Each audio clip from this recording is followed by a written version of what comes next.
Hello students, welcome to Compusoft. आज हम Java के अंदर पढ़ने वाले हैं operators and conditional statement. Operators मतलब कुछ ऐसे सिंबल्स जिसका प्री डिफाइंड कुछ मीनिंग होता है। वो सिंबल्स को हम मैथमेटिकल सिंबल्स की बात कर रहे हैं तो उसका कैसे यूज करना है वो हम देखेंगे। साथ साथ में कंडीशनल स्टेटमेंट के अंदर कैसे हम इफ को यूज कर सकते हैं, इफ, एल्स इफ, एल्स, इन सबको कैसे अच्छे से समझें, ये हम जावा के अंदर आज पढ़ने वाले हैं। तो आप बने रहिए, लेट्स स्टार्ट। सबसे पहले हम देखने वाले हैं ऑपरेटर्स इन जावा। जावा के अंदर बहुत सारे ऐसे मैथमेटिकल सिंबल्स हैं जिनको अलग अलग ग्रुप में डिवाइड किया गया है। उन ग्रुप्स को यहाँ पे सिंप्लीफाई किया है। सबसे पहला नाम है अरिथमेटिक ऑपरेटर्स।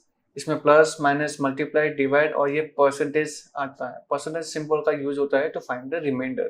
तो जब भी दो नंबर्स को आप डिवाइड करते हैं and if you want reminder तो आपको परसेंटेज सिंबल का यूज करना होता है। असाइनमेंट ऑपरेटर्स में आता है equal to, plus equal to, minus equal to, multiply equal to and divide equal to. इनको हम अच्छे से आगे देखने वाले हैं। रिलेशनल ऑपरेटर में आता है greater than, less than, greater than और इक्वल टू, लेस देन और equal to, exact equals to and not equal to.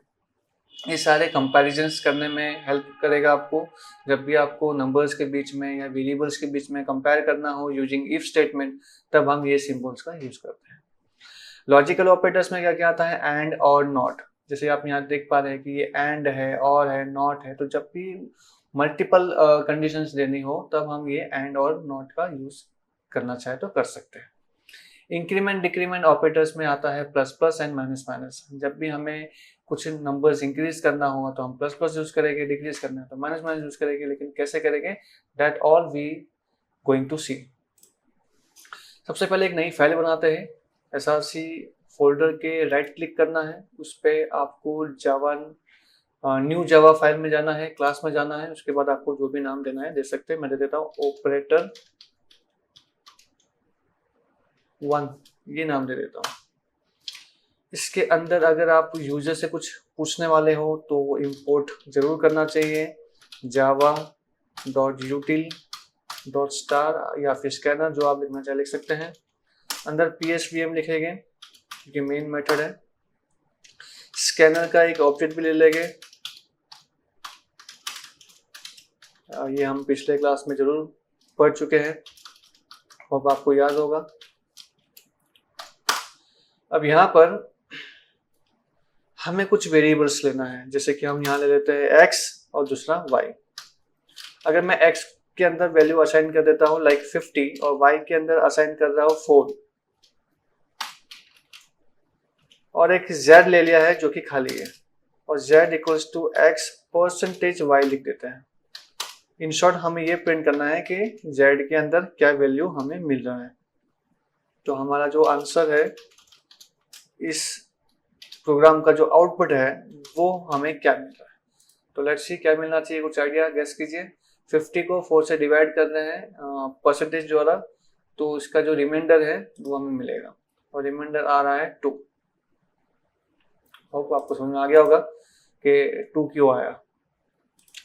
Similar अगर मैंने यहाँ पर जैसे कि x 50 है and here I am writing x plus equal to 10, तो ये लाइन का एक्चुअल मीनिंग ये होता है जो मैं कमेंट में लिख रहा हूँ, x equals to x plus 10।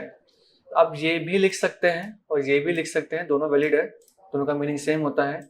तो अगर मैंने यहाँ पे x को प्रिंट किया, हालांकि y z अनयूज्ड है क्योंकि ये मैंने अभी तक यूज नहीं किया है, अब चाहो तो हटा सकते हो।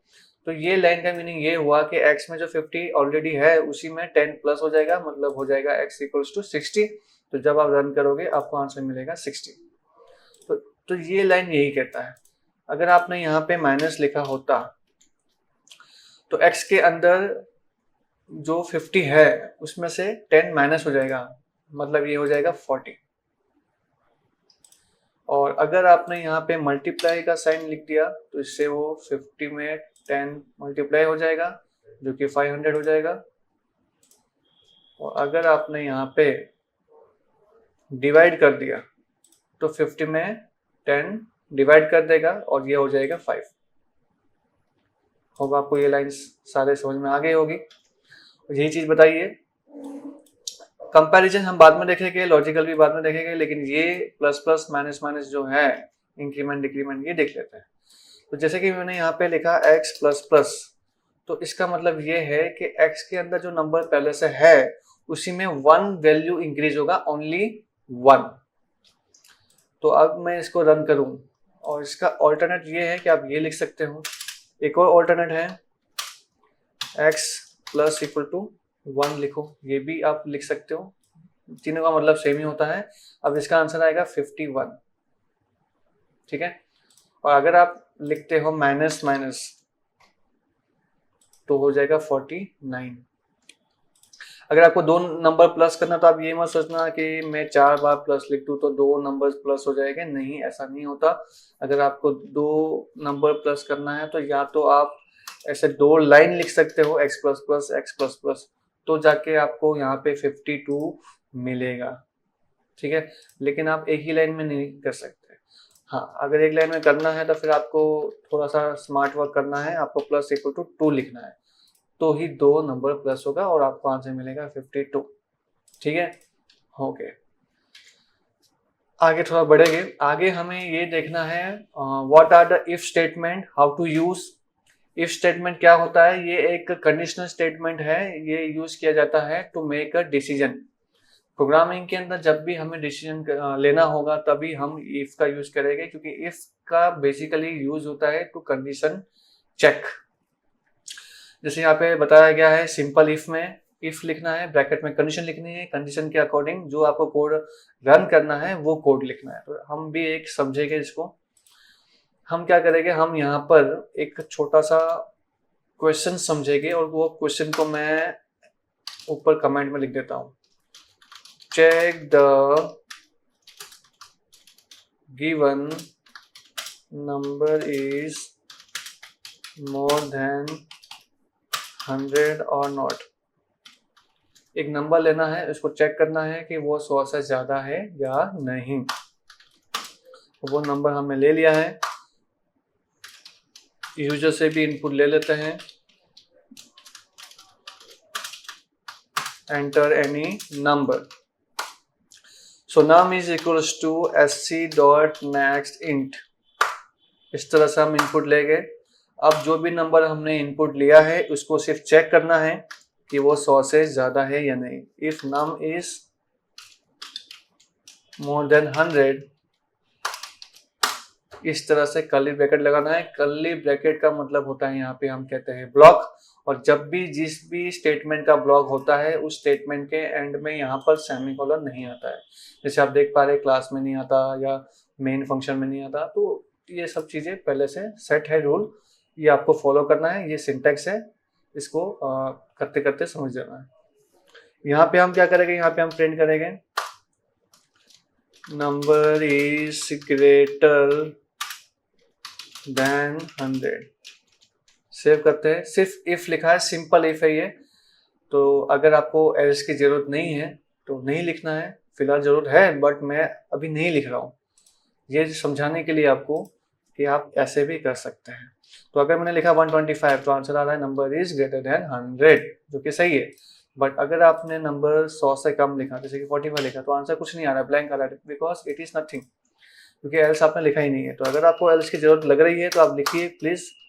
यहाँ पे आप लिख सकते हैं एस आउट में नंबर इज स्मॉलर देन 100। फिर आप रन कीजिए, you will get the answer definitely. जैसे मैंने 36 लिखा तो आंसर आ रहा है नंबर इज स्मॉलर देन 100, ठीक है। बट प्रॉब्लम ये है कि अगर मैंने एग्जैक्ट 100 लिखा तो आंसर क्या आना चाहिए। वैसे आंसर कुछ नहीं आना चाहिए, क्योंकि ना स्मॉलर है ना ग्रेटर है।